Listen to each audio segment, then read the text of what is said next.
Assalamualaikum warahmatullahi wabarakatuh. Nahmaduhu wa nasta'inuhu wa nastaghfiruh wa na'udzu bihi min syururi anfusina wa min sayyiati a'malina. May yahdihillahu fala mudilla lahu wa may yudlil fala hadiya lahu. Asyhadu an la ilaha illallah wa asyhadu anna Muhammadar Rasulullah.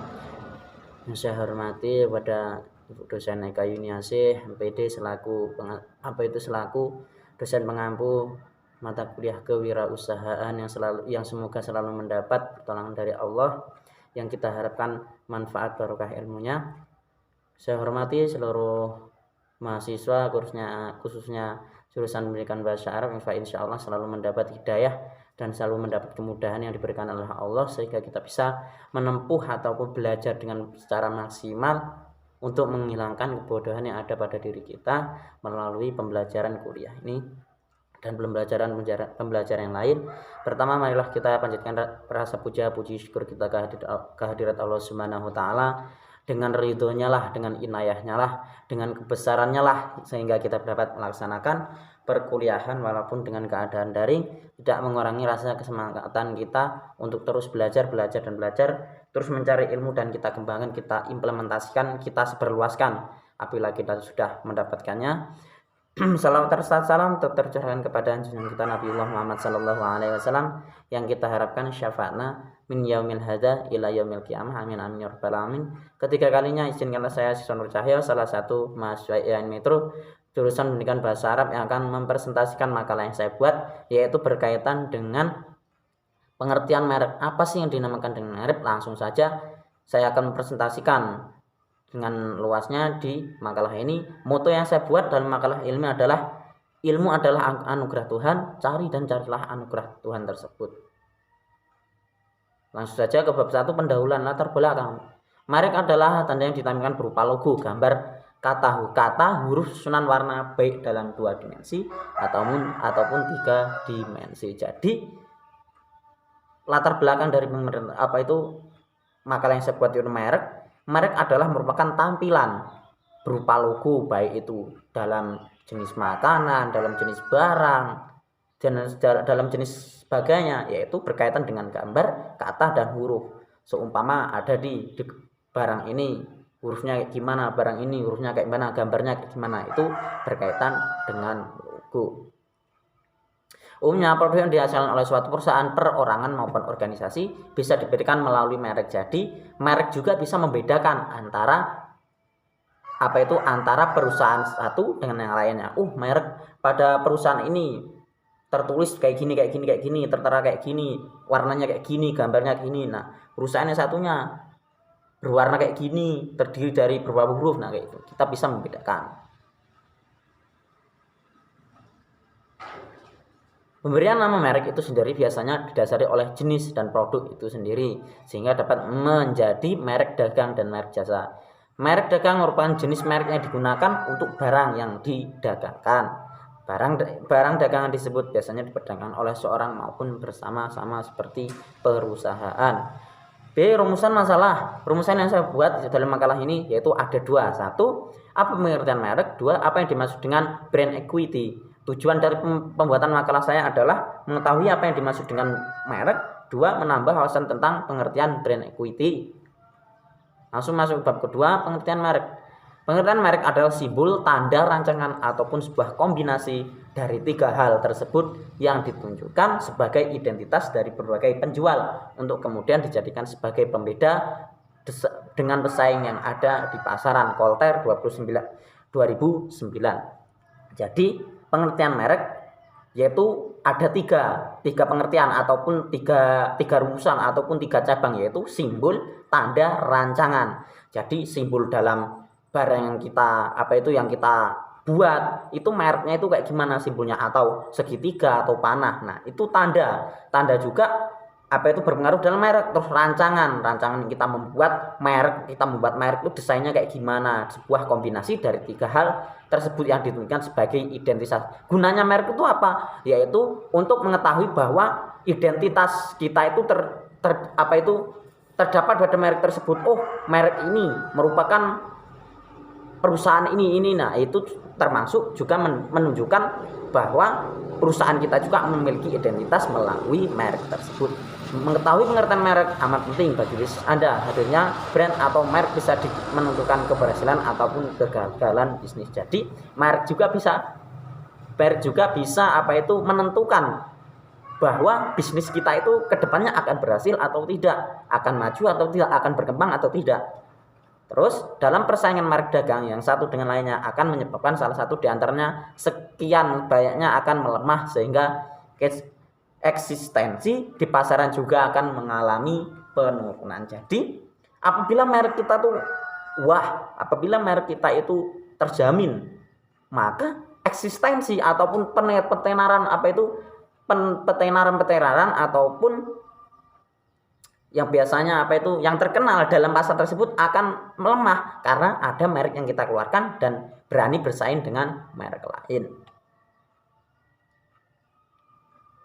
Keberadaan brand itu sendiri semata-mata hanya sebagai logo sebuah perusahaan. Jadi brand atau merek tersebut semata-mata hanya sebagai logo. Logo juga bisa berpengaruh. Ternyata logo dari perusahaan ini menjamin adanya kita terakan. Simbol ini itu artinya apa? Terus simbol yang kayak gini tuh artinya apa? Nah, itu bisa menarik daya tarik konsumen untuk untuk berkecimpung ataupun untuk membeli produk yang kita keluarkan. Dengan kata lain, brand itu sendiri merupakan sebuah kombinasi yang sangat lengkap. Ketika seseorang membayangkan atas apa yang didengar ketika brand sebuah perusahaan ataupun produk disebutkan. Untuk memberikan sebuah brand kepada perusahaan yang menjadi identitas membutuhkan satu keahlian tersendiri yang kemudian kemampuan semacam ini harus ditingkatkan dan juga dilindungi demi hak cipta. Jadi membuat brand, membuat merek itu harus ada identitasnya. Membutuhkan keahlian. Kita harus mencari seorang yang ahli dalam pembuatan brand. Nah, itu juga harus ditingkatkan. Untuk apa? Untuk menjaga atau dilindungi secara hak cipta pembuatan merek. Pemberian sebuah brand pada suatu produk merupakan sebuah bagian penting pada kegiatan pemasaran yang nantinya akan memudahkan konsumer mengenali barang tersebut, atau konsumen itu mengenali ataupun mengetahui ternyata produk ini, logonya ini terdapat ataupun dikeluarkan oleh perusahaan ini. Jadi konsumen juga yakin bahwa perusahaan di sana perkembangan perusahaan di sana juga pesat dan diminati banyak orang, dan kualitasnya juga tertentu ataupun bisa dijamin. 2. Brand equity. Brand equity adalah dalam bahasa Indonesia disebut sebagai ekuitas merek, padahal yang mengacu pada premi nilai yang dihasilkan perusahaan dari suatu produk dengan nama yang dapat dikenali bila dibandingkan dengan padanan generik. Jadi brand equity adalah di dalam disebutkan dalam bahasa Indonesia sebagai ekuitas merek, hal yang mengacu pada premi nilai yang dihasilkan. Jadi nilai yang dihasilkan dalam pembuatan merek tersebut ini dinamakan brand equity. Jenis ekuitas merek merupakan aset yang menciptakan value atau nilai bagi pelanggan dengan meningkatkan kepuasan dan menghargai kualitas. Melansir dari Infostopedia tanggal 24 bulan 4 2019 ada 2 hal yang harus Anda tekankan dari ekuitas merek, yakni meningkatkan kepuasan dan menghargai kualitas. Jadi ada 2 hal yang harus kita tekankan dalam ekuitas tersebut, yaitu meningkatkan kepuasan dan menghargai kualitas. Bagi pemilik brand atau pemilik merek, meningkatkan kepuasan artinya mengharuskan mereka untuk terus berinovasi agar pelanggan selalu puas dan tak pernah kecewa. Jadi barang siapa yang memiliki perusahaan, kita harus pemilik brand itu harus meningkatkan kepuasan kepada konsumen, sehingga pemilik itu bisa berinovasi terus berkembang, sehingga konsumen yang mengetahui ataupun yang mencicipi ataupun yang mengenali atau membeli produk kita itu tidak merasa bosan. Ada pembaharuan tersebut bersifat positif. Jadi konsumen itu di sana itu baik, di sini itu baik, selalu berkembang. Nah, itu merupakan brand equity. Juga penjelasan lebih mendalam dari brand equity. Ketika suatu perusahaan memiliki ekuitas merek yang positif, pelanggan rela membayar dengan harga tinggi untuk produk-produknya. Nah, ketika perusahaan memiliki ekuitas merek yang positif dalam segala hal, dalam kemasan, terus dalam isi, tidak berbohong bahwa dalamnya juga bisa kualitasnya baik, merek itu sangat menarik, dan konsumen itu sangat percaya bahwa itu merek atau barang yang bagus, maka konsumen pun akan semakin melonjak, akan semakin berdatangan, akan semakin menyukai produk-produk yang kita keluarkan. Pada dasarnya pelanggan rela membayar harga mahal hanya untuk mendapatkan merek dan perusahaan yang mereka tahu. Lanjut, C. Pembuatan merek dengan nama merek, produk atau usaha. Jadi langkah-langkah membuat merek, satu yaitu tentukan nama merek, produk atau usaha. Ada beberapa langkah yang bisa Anda lakukan membuat sebuah merek, berikut penjelasannya. Gambarkan produk yang akan dijual. Usahakan konsumen yang mendengar merek Anda harus bisa menggambarkan apa produk yang dijual. Jadi gambarkan produk yang akan Anda jual. Usahakan konsumen semua itu mendengar ataupun bisa mengetahui, menggambarkan produk yang kita jual. Oh, kayak gini.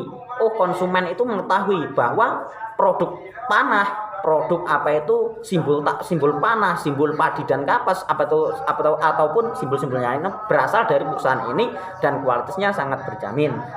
Terus buatlah nama merek yang singkat, maksimal 5 suku kata saja, minimal 2 suku kata. Buatlah nama merek yang mudah diingat. Jadi mudah diingat, tidak mudah dilupai. Karena kalau dilupai itu sangatlah perih. Usahakan untuk membuat merek yang belum ada atau belum dibuat. Nah, usahakan merek kita ini berbeda dengan merek lain, sehingga merek kita ini bisa mencakup, melindungi atau bisa bersaing di kelompok lain. 2. Pemilih warna atau merek yang relevan. Dalam pembuatan merek, warna adalah hal yang tidak boleh dianggap sepele. Kita harus mengetahui berbagai cara masyarakat mengenal produk kita hanya melalui warna saja.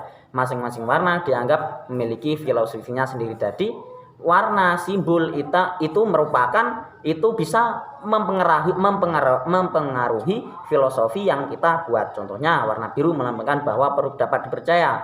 Warna merah sering digunakan minimarket karena mampu meningkatkan emosional pembeli dan lainnya. 3. Membuat logo yang menarik. Setelah nama dan warna merek telah siap, selanjutnya buatlah sebuah logo. Logo merek tidak kalah penting dengan namanya. Logo harus menggambarkan produk, visi, misi perusahaan dan sebagainya. Jadi membuat logo itu harus mempunyai visi dan misi. Visi dan misi itu apa? Visi itu